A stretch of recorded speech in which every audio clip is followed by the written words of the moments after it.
I'll focus on where we get our flavours from. Okay, so I'm not trying to say that we're doing it right and somebody else is wrong, but we look for 3 big flavours. We look for the flavour of pepper, sometimes turning salty, a smokiness, but also a fruity flavour. Where we get them is what makes Talisker what it is. Now I've got a little collection of whiskey at home. I've got about 350 bottles in my collection, and I like them all. There's no bad one. They all just taste different, and a different one for a different day is how I look at it. I like the variety, and we celebrate that by coming to distilleries where we all make it different. So it's not good and bad, right and wrong, it's just different.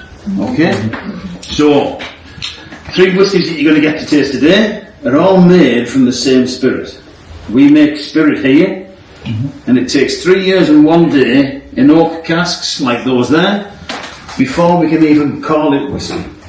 For us, we tend not to use it until it gets to about 6.5 to 8.5 years old as a minimum before we even consider it old enough to taste right. So, how do we get there? We all start with the same 3 ingredients: barley, water and yeast. Barley, we can't grow on the eye of the sky. You guys are really unfortunate to come when the weather's like this. This is not normal. We normally don't get very much sunshine at all. On average, it rains 300 days every year. We get about 2 metres of rain that fall on the island every year, which is great for making peat and also great for making whiskey, but rubbish for growing barley. So we grow the barley on the eastern side extensively in the 1950s and 1960s. In the 1970s, there was a big recession, a big downturn in how much whiskey was bought and drunk. A lot of distilleries closed down. No new distilleries opened up in Scotland. And because you had a Porteous mill, it never broke down, so you never went back. Something that we got a good time to see how where the hot water has already been heated to 60 degrees Celsius, and they come in here together. Cloudy, murky, yellow liquid that sits about that deep on the pipe there. We always move liquid in copper. Then we spray from the top of the vessel, we spray water onto the surface, and that will then water the distillery where our colleague Johnny, he visits 2 or 3 times a week, and he takes it away for the ship. Quite a simple process. This is the mash tun. We're going to go upstairs now. On the way up, there's a chart on the wall here that tells you all the different flavours that develop in alcohol. So if you can imagine day 1, it will taste of the barley, cereal, nutty and grassy flavour. Day 2, it gets a bit farmyardy, earthy, fresh and floral flavours. Day 3, fruit flavours. We like to be here, around about 75 hours. And that's what we're going upstairs. And when we're upstairs, that's what you're going to see. That's what we're making. You see that cloudy, yellowy, brown, horrible looking liquid? That's what's in your whiskey. Alright? So, we're making that, but we'll see you better up there. We're allowed in today.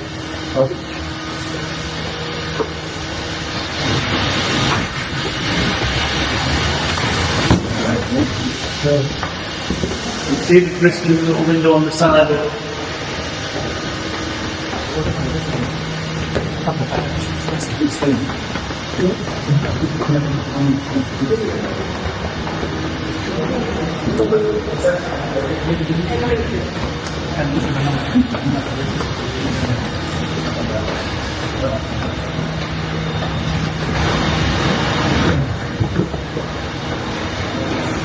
Better now?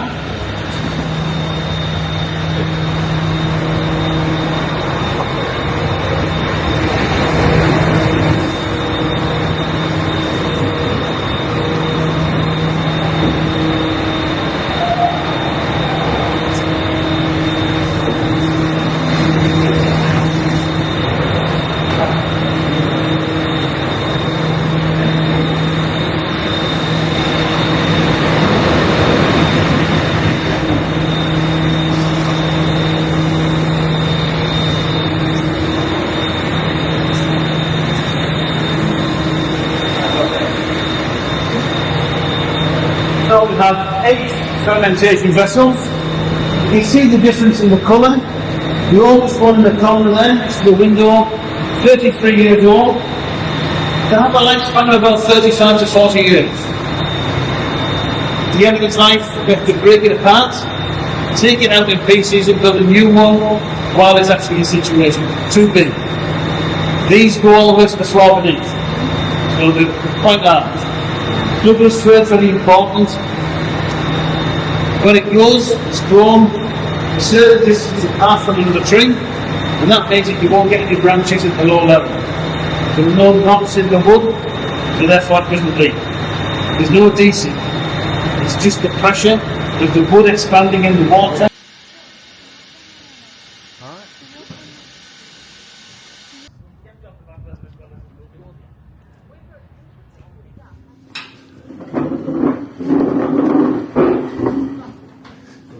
Is compared to new made spirit. The whiskey was poured before you set off. New made spirit will go in your hand now. By the time you have your first drink, you won't be able to smell it. So new made spirit or moonshine, hooch if you want to call it that way, is rubbish. Whiskey, that's great. Now, That's great. And it's so great on my hand, I can't describe the flavour. It's a really strange, fruity, the sweetness, you can still smell that barley, but the smokiness is really quite pronounced as well. So that mix of two barleys and the fruit from the fermentation. The pepper, there's not enough volume of it to get the pepper, but you will get it in your first glass. I promise you, I'll introduce you where that is and explain what it's there for. 3 whiskies that you're going to try today all require a different type of maturation. Maturation is really important for taking that clear liquid and making it look like this. We start off normally using wood all the way from the United States. American white oak or Quaker's Alba is very, very tightly grained. They're also quite cheap to buy. There's lots of American whiskey made, and they can only use that cask once to make that American whiskey, so they become available for whiskey makers to use again. We transport them like this in staves, and our own coopers assemble brand new casks. Not a slur on the way that the American casks are made, but they're only designed to be used once for a couple of years. We're going to use it for 40 or 50 years. So our coopers make it a little bit tighter, a little bit more robust, and we make it a bit bigger. 210 litres for an American standard barrel like that is a bit hard to count when you've got about 3 million casks. We like a 250 litre cask, it's a bit easier to say 250, 500. 4 of them's 1,000. Easy multiples. Our counters only have so many fingers. The main reason that we're going to do the next thing is that we need to crack the grain open. American white oak is so densely grained, we need to use heat. Now heat caramelises sugar and it cracks the grain open and puts little cracks in the surface of the cask. It also puts a layer of carbon there. Now that carbon is only 0.8 of a millimetre thick, but the big reason is this band here behind the carbon. That's the area of the wood that we've cooked but not burnt. By cooking the wood, we caramelise it with more sugar and intensifying more flavour. Nice flavours. Butterscotch, coconut, vanilla. Nice flavours that naturally occur in the American white oak, go well with our smoke, pepper and fruit. They sit nice together. We've generated so much flavour in the wood that we can't use it for a 10-year-old straight away. We will put a batch of Storm or a batch of spirit that's going to turn into Sky in first. We'll pull the flavour out. We'll put a second batch of them in and pull the flavour out again. By the end of 2 batches, there's no flavour left in the wood, but what you're left with is a cask that's ready to take liquid that can sit in there for 10 years. It might become an 18-year-old and stay in there for 18 years. But after 10 years, evaporation, every year we lose about 2 to 4% of the alcohol inside that cask goes off to the angels to have their party. We then replace that in the cask with air. Naturally pulls in the cask, and that air contains oxygen, and that's the important thing. The oxygen reacts with the volatile oils that are in here, and it reacts also with But the carbon and brand new chemical compounds generate internally that cask and make brand new flavours. It also pulls colour in there. After 10 years, this is what you get. So a uniform liquid that we make with the spirit still, every single day the same. Casks that have virtually no flavour left in them. The wood responds the same every single time. You end up with a very, very uniform product. A nice product to drink. Hot, peppery, smoky and fruity at the same time. We're known, that's our signature malt, that's what most people know Talisker as. It hasn't calmed down. I've been drinking it since 1988 and it's still as robust now as it was then. It really hasn't calmed down at all. Then we want it to taste a bit different. We don't want 19 expressions of Talisker all being the same. So now we're going to use a different type of cask to make a portree or a distiller's edition. We will mature in American oak, just like the 10-year-old, for about 8 years. 8 to 8.5 years. Then, if it's sherry, we'll put it in a sherry cask. If it's a port, we'll put it in a port cask. Port is a funny liquid. It's intensely powerful in flavour, so we can't leave a liquid in for too long. So we do what's called a finish. We'll put it in a port cask for 3 to 6 months only, if it's a port. If it's a sherry, we'll likely double mature. We will have it in there for about 2 to 2.5 years. Both means the same thing, but you end up with a nice product at the end of the day. That product is a 10-year-old that's been affected by the fruit compounds from the port. And it all comes from the European red oak. Quercus robur, it's a different species of oak. It even looks a different colour. It's called the red oak for a reason. It has that pinky tinge to it. There's a few subtle differences. It tends to be hand split rather than being sawn and all sorts of other things. But effectively, it contains different flavours. We still char the cask, but you don't need as much heat to crack the grain open. So it's not quite as deep as that one. But you get more flavour because the cracks run deeper into the wood. More changeover of flavour from the wood to the spirit means that you pick up the caramelised sugars that are still in that toasted oak layer that you can see on the side, and the bigger cracks in here allow that flavour to come back in much, much quicker, much richer.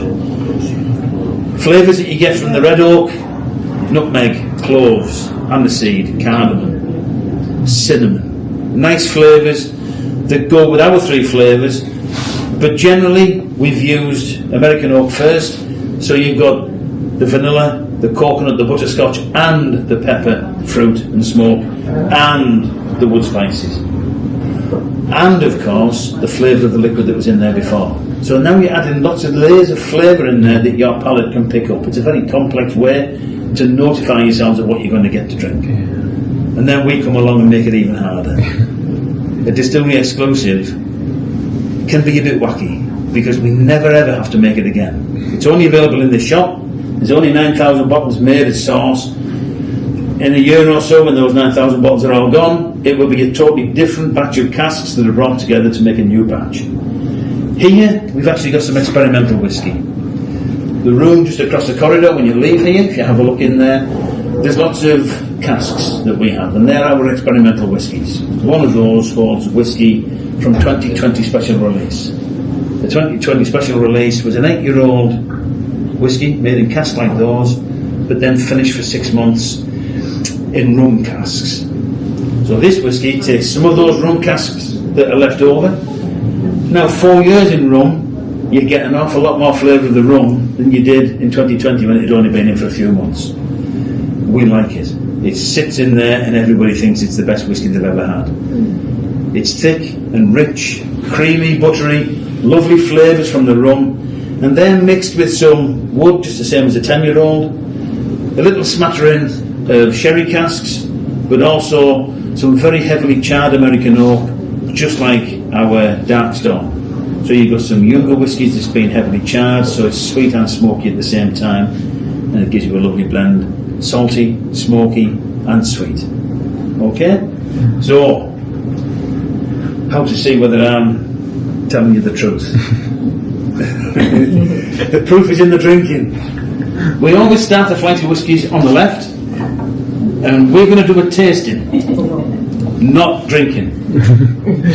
if I go home in the night time and I want to drink a whiskey, I'll get one of my bottles and pour it in a glass and drink it. And I hope you do too. But when I buy a new whiskey, or if we're doing a whiskey tasting for work, if I'm trying to describe a whiskey to you, it's no point me just drinking it and not being able to describe the flavour. So we're going to go through a tasting, and we'll tell you how we get the flavours out and how we work out what that whiskey is going to do for us. So if you pick up that glass, left hand one, and if you're driving, when I say have a drink, obviously don't drink, but give me a wave and I'll bring you some empty bottles, and then you can pour the liquid out of your glass into the bottle and you can take it away and enjoy it later. Okay, so don't feel compelled to drink it. Go to the nose in and understand what the flavours are all about. The first thing we do, move it.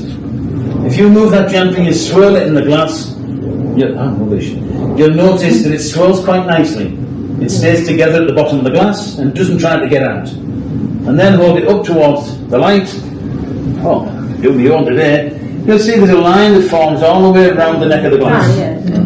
That line's really important, because if you keep watching it, from the little low points, you'll find little legs that run all the way back down into the glass. Those run marks are really important. If you look at them, if you keep the glass still, if you look at them runs, they're quite straight, and they're quite fat, they're quite wide apart. So that liquid is holding together with oil. It's the oil that we talked about at the Distillery. It's not evaporating off, and that run mark will go all the way back down into the bowl of the glass. Now that tells you that when you drink it, it'll feel like a liquid in your mouth. The oil will coat your mouth and throat, and you will last a long time, whether you like it or not. So if you don't like it, it takes a long time for the flavour to go. So that's what we call the body and the finish. Now it doesn't tell you how it tastes, but it doesn't tell you it tastes a long time. So what does it taste of? Bring the glass to your top lip. Just let the aroma come to your nose. Smoky, fruity, nice and easy. And if you want the pepper, put your nose in, a sharp sniff, and you get that prickle on the inside of your nose. That's a pepper. You're going to get that as a nice burn down the middle of your tongue. Chili pepper, black pepper sort of flavour. Some of it rather a murky brown, black pepper, you're going to get a burn, but it's gorgeous. Okay, now, when you take your drink, take a little sip. Please don't shoot it. We had a guy hurt his neck because he didn't like it. So just take a little sip, roll it around your mouth. All parts of your mouth pick up different flavours. You'll get the burn down the tongue. Yeah? You'll get the fruit on the side. And the ears. That's the smoke carrying it over. So you get that mix of the three flavours. Now, just to bear out whether I knew what I was talking about, how does that new mixed spirit smell in your hand? I can smell it, I've not tasted it, so I'm It's nearly all gone. Yeah. So whiskey is far better than new made spirit. Okay? Maturation in a casket is worthwhile holding on for 10 years. Now, you've had your first taste. What we suggest now, take a pipette, put 2 drips of water in the glass from the pipette. 2 drips makes all the difference, believe me. Flavour. So you're not diluting the alcohol, same glass, give it another swirl and have a smell. It'll smell different. Yeah. Oh yeah. Richer. Water. It seriously is just tap water. So it's not water from the burn or water from the lock, it is just plain tap water. And if you haven't got a pipette, just use your little finger in a glass of drinking water. Just 2 drips off the end. If you can describe that whiskey as medium to full body, you will be able to split the oil that's in the whiskey, and whatever flavour is locked in the oil, you release. So this thing that you hear people who don't know what I'm talking about say, it opens your whiskey up. It does in a way, but it's splitting oil and releasing flavour. You can do it with any whiskey as long as it's not too light. The lighter the body, the less oil. Less oil, you're not going to change the flavour by very much. All you're going to do is dilute the alcohol there. And I am not knocking a light whiskey, Auchentoshan, is a beautiful whisky, and it's very, very light, same as Glenkinchie, but it doesn't matter how much water you put in, all you're going to do is dilute the alcohol down. That's not the purpose, will change. Much easier on the palate, much less burn, and 2 drips of water shouldn't make that much of a difference, but it does. So, first time you try it neat. Try it with 2 drips of water, and you decide which way you like it the best and drink it that way. Every whisky will be different. If you do this to a 30-year-old, it's lovely and fruity and fresh when you first try it, and you put 2 drips in and it goes massively hot. So try it, work it out, and I always just use a little sip and then again to test it, and then I'll know. And that's how I drink my whisky after that. Okay? So, don't be frightened to put water in, it's not a macho thing, you don't have to be hard to drink strong alcohol, just drink it the way that you like the taste. Nobody wants any bottles? You do. I do, yeah. There you go. Just my phone. So, these bottles are empty. They are the best way to put that liquid in, seriously, don't dribble it, pour it. If you pour it straight in, it'll go straight in. It's a nice lift up. It's a different colour. It's a very, very different body. So when you move that and you swirl it, it doesn't want to go round and round. It wants to come up and out.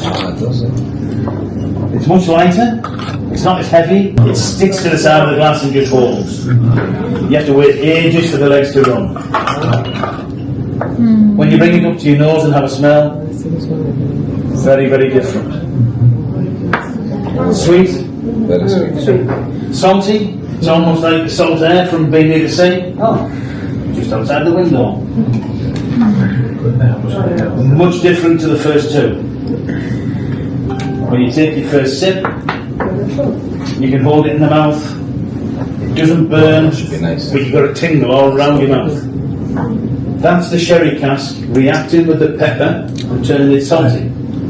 It's like being in the sea. If you just a little bit longer than you need to and you want to come out and rinse off, that's the salty element of Talisker. It's not from where it's matured, and it's matured near your Perth. It's all to do with tannin. This is the best one. This is gorgeous.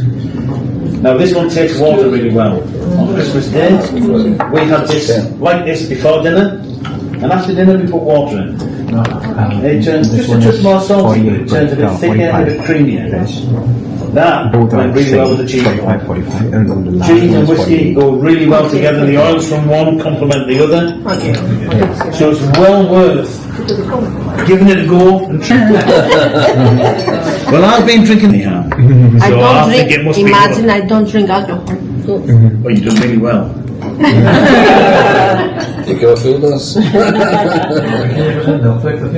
We all drink this. It's so complex in aroma. All alcohol makes me red. And Remember then that saying? I feel Oh.